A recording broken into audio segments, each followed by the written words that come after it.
Hello everyone, my name is Akinola Idile and I'm here again for this fourth session. This has been a pretty very nice ride, and I hope that you've gained a lot, some things from previous discussions. If you remember last week we talked about the energy supply and demand in Nigeria, and today we'll be focusing on the power situation, which we briefly mentioned last week. And when we talk about power, we mean electric power, because that is one of the things that people are clamoring for, and it really affects the quality of life of the population. So that is why we'll be concentrating on electric power today, and we will look at the situation of electric power in Nigeria in terms of generation and consumption, and we will, you know, consider countries that have been on a very good path in terms of energy generation, electricity generation, electric power generation, and we'll look at what they've been doing, and then we'll make a case for the need to generate more power in Nigeria. And so this is the map of Africa that talks about the energy consumption in Africa as a whole. You're pretty familiar with the map of Africa, as it's asking you the question why. A lot of people tell me, oh, the shape of the map of Africa is like question mark, because Africa is asking why. Why are we generating less power compared to other continents like Asia and America and Europe? So Africa is still asking that question why, and I guess you are asking that same question. Okay, let's look at the power consumption. And so I'll be using a lot of the kilowatt hour unit.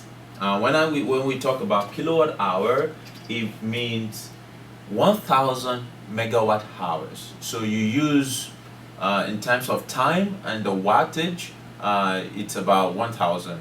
If you can only use 1,000 kilowatt for an hour, or if you use in 2 hours, that will probably be 50 kilowatt in 2 hours. So that's a unit, also a unit of energy, because the watt is the unit of power, and the time you can use it, it's added to it. So what can a kilowatt hour do for you? You can use a kilowatt hour to watch 5 hours of TV on an LCD or plasma TV. It basically just gives you 5 hours of TV, 1 kilowatt hour, just to give you an idea.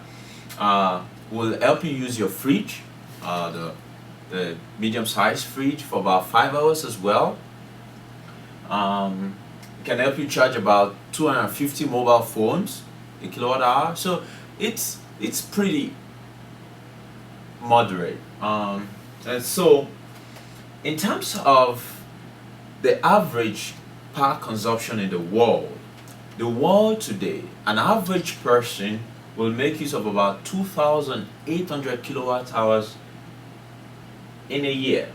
So the annual power consumption by an average person in the world is about 2,800 kilowatt hours. If we look at Africa, I'll start from South Africa, which is the largest, one of the largest, if not, in terms of power consumption. An average South African utilizes about 5,000 kilowatt hours a year. So comparing that with the average in the world, it means that South Africans use more energy on the average than an average person in the world. Egypt is the second largest. Libya is the second largest in Africa. You can see they have about 3,800 kilowatt hours per person. Egypt is pretty large as well, about 1,384 kilowatt hours being used by an individual. But if we come back to our dearest country, Nigeria, an average person only uses about 137 kilowatt hour a year. So that is An average person all over the year will only use only 137. That is extremely small when you compare it with that of South Africa. And so this has been a huge debate, and that is why we see that the quality of life that we have in Nigeria cannot be compared to that in South Africa, because electricity consumption relates with the quality of life. So when you have electricity, when you consume a lot of electricity, it means that you have gadgets, you have TVs that you're watching, or the industries that are outside. So if you consume a lot of energy or power, it tells on your quality of life, because you have AC to power to cool your homes, you have the refrigerator to keep your food, preserve your food, you have the TV to watch, you use power, your dishwasher, your washing machines, a lot of equipment that you use electric power to that uses electric power. And so it's important that we can see that it is true that in Nigeria the average person, 80% of the population lived about below $1 a day. And so if someone is living below $1 a day, how would they be able to afford power? How would they be able to even buy power? And so this has been a lot of question talking about our average power consumption compared to the average in the world, and comparing to our fellow African countries. So in the video in the first session, we talked about the national grid and how electricity gets to our home from generating station. So this picture serves as a reminder to, when we're talking about power getting into our homes and power consumption and power supply, how does it come about? We generate electricity, and then it goes, we generate electricity, then it goes into the transmission grid to transfer the power, to transmit the power, and from the transmission grid, it goes into distribution channels, like distribution networks, where you can actually redistribute this power to our local homes. So this is the thing you should keep in mind, is that after generating power, we transmit it. After the transmission, using high tension, so those huge transmission lines you see, they're transmission lines. They're huge because they transfer huge amount of power, and then they get distributed in our local distribution networks before they get to our home. So when you think about power generation and supply or consumption, it's all about generation. That's the start. Then it goes to transmission, then it goes to distribution, then it goes to consumption. So those 4 steps are critical in the electric power supply. And just to visit again, so this is a recap on the generating capacities that we have in Nigeria and how they've accumulated to about 6,000 megawatts. And so, in addition to highlighting the different generating capacity that has been added in Nigeria over the years from 1973, we can see the cost of this generating capacity. And so in 1973, you can see that the cost of building a generating station has gone from about 1 million naira to about 51 billion naira. So the cost of building new power stations is one thing that we also have to consider, which is pretty huge in today's market. So you need approximately about 50 billion naira to build just one power station. And so if, for example, we're using 50 billion naira to build like a 500 megawatt station, and we need about, how much do we say we need the other time? We need about 50,000 megawatt. So 50,000 divided by 500, that is about how much? Okay, do you mind? That's about 100. So we'll need about trillions of naira to be able to add enough capacity to national grid. So the question is, where would this money come from? A lot of people have debated and said most of this money should come from the government. Nigeria has a lot of money, so the government should cover up the money. But the truth is that to make it very sustainable, it has to come also from the private organization. So private companies have to come in to invest, because most developed countries sees electric power, as an investment. And so it's important that private companies key into this section by generating power. So that gives you about 50 trillion naira in generating electricity, just in the generation, when we're thinking about the cost to have those needed generation. If we look about transmission has its own cost, distribution has its own cost. So the cost of supplying power, it's enormously huge, and it's a very huge burden to the government. So the government cannot carry this burden alone, and that is why it is important to involve private entities. So this is just a chart to compare the power generation in different countries. You can see the power generation in Nigeria and in different countries from 2008 to 2012. What you can see is that most of the power generation in US and China has been pretty huge, and so that is why they are in the forefront of economic development. But you can see the difference between that of US. As a matter of fact, the y-axis represents the total energy generation, and on the z-axis, x-axis is the different countries. If you look at that, the difference between that of the United States and China is that the power generation in the United States for over 5 years has been pretty stable, and so they have not added enough more capacities over the years, compared to that of China, which has been having a huge jump in the past 5 years, between 2008 to 2012, and they are also increasing their power generation even up to 2015. The same as India, which has improved its power generation. But if we look at Nigeria, our power generation level is very small, almost insignificant compared to United States and China, which is pretty sad. If we compare to countries like Brazil, Egypt, South Africa, Malaysia, which we can compete with, we can see that we are even very low. We are like dwarfs. Our power generation is dwarfed by the power generation of all these other developing countries.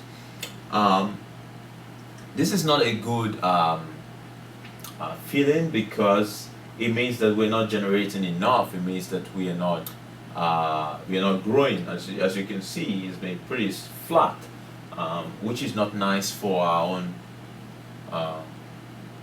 economic development. So, if we take a look at Brazil, which we can see here that they've been pretty increasing. They have increased their power generation over the years. And what they have done, there is a pretty interesting story about what Brazil has done to increase their power generation capacity over the past decade and past few decades, and the lessons that we can learn from Brazil. So if we take a focus at Brazil, Brazil has almost similar situation in terms of the fact that their population is very large, and so they will demand a lot of energy. They are very close to the Atlantic Ocean, same as Nigeria. They have rivers. We can see huge rivers like the Amazon rivers that actually cut across Brazil into Peru. And they have the other river in the Rio Parana River in the south. But what Brazil has done is to ensure that they make use of this sources of energy, especially hydro, since they are very close to rivers, and so they ensure that they build hydro power station along those rivers. And so, out of about 127,000 megawatt, for comparison, Nigeria produces about 5,000 megawatts in capacity. About 71% of the electricity generation comes from hydro, and so they've utilized this natural resource in the sense that they have huge rivers, and they're using it to generate electricity. Also, they are generating a lot of electricity from biofuels like ethanol, which is a renewable energy source. We will talk about that in subsequent classes. But the interesting thing is that 71% of the energy generation comes from hydro. On the other hand, in Nigeria, we have huge access to gas that we currently flare. We have huge access to coal, and we have huge access to hydro. If we can utilize these three sources of energy, we will be able to increase our electricity production from about 5,000 megawatt to about 80,000 megawatt, which will be almost sufficient for the current scenario that we have to provide adequate power supply in Nigeria. So one last thing, I've rambled a lot about electricity power generation in Nigeria compared to other countries, and it seems as if I'm belittling Nigeria. I'm saying, oh, Nigeria does not have enough potential, we're not doing well, but the essence is to realize that the power generation is tied to the quality of life of the people. And so just imagine if there's enough electricity supply, artisans like the barbers will not sit down idle most of the time. They will have somewhere to go to. They will have jobs. They will have industries that will power. Just imagine that if there's adequate power supply in Nigeria, what will happen to unemployed youth? A lot of them will have access to electricity that will help them, to create new things. That will help them to be creative because there's electricity supply. Some of them will decide to go into storage, into industry, creating micro industries for themselves. Instead of the kind of farming that we have today, we'll have mechanized farming because we will be able to power the mowers and power the sprinklers and automate a lot of things. And also industries will boom because industries will be able to produce more and then hire more people, and then the unemployment rate will be definitely be lower. And also most of the things that we do manually today will be automated. We'll use machines and equipment to do them. We won't need to sweep our floors. We'll use vacuum cleaners because there's electricity supply. We won't need to wash our clothes by hands. We'll use the dishwasher as long as we know there's electricity supply. We won't need to preserve our food under the sun. We just need to have refrigerators and stuff like that. So there are a lot of things that we can do if there's electricity supply that will improve the quality of lives. Yeah, I've heard about stories of people whose life would have been saved if there was electricity supply, because in the hospital they don't even have access to constant electricity. And so sometimes you need to do a timely medical surgery which requires electricity supply. So electricity supply is very, very important. We can even think about in our university today. Most of the people don't even have electricity supply to study. They don't have power to study. They don't have power to access the internet, to explore resources that will improve their knowledge base. And so a lot of things is tied to power. A lot of things. For example, you can put, if there's constant electricity, you have street lights, which will invariably reduce crime. You have constant power that can power cameras, street cameras, that will monitor the activities of people on the street, and that will reduce robbery and kidnapping, which is so important. So we can go on and on to talk about the scenario that will take place if there's constant power in supply in Nigeria. So to just give you a roundup view, this is what they call the power GDP correlation. It says that the y-axis is actually the GDP per capita, that is the GDP contributed by an average person in that country compared to the quality of life. So we can see that as the power generation increases, the quality of life also increases. So for instance, in North America, where there's a huge power generation, we can see that the GDP is actually also high. And so if we look at Africa or Sub-Saharan Africa, where Nigeria is from, we can see that we are in the lower end of the spectrum. And that explains why the GDP per capita of an average Nigeria is quite low, and the quality of life is actually quite low.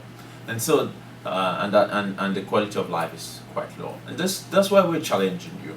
Our future is tied into power. It's tied into how much power we can generate and how much we can definitely consume or get to the consumers. And so that's why we're saying the future lies in your hand to start thinking about how we can generate electricity for current population and also future population. I hope you've been able to gain something out of this class, and I'll see you next week. Thank you.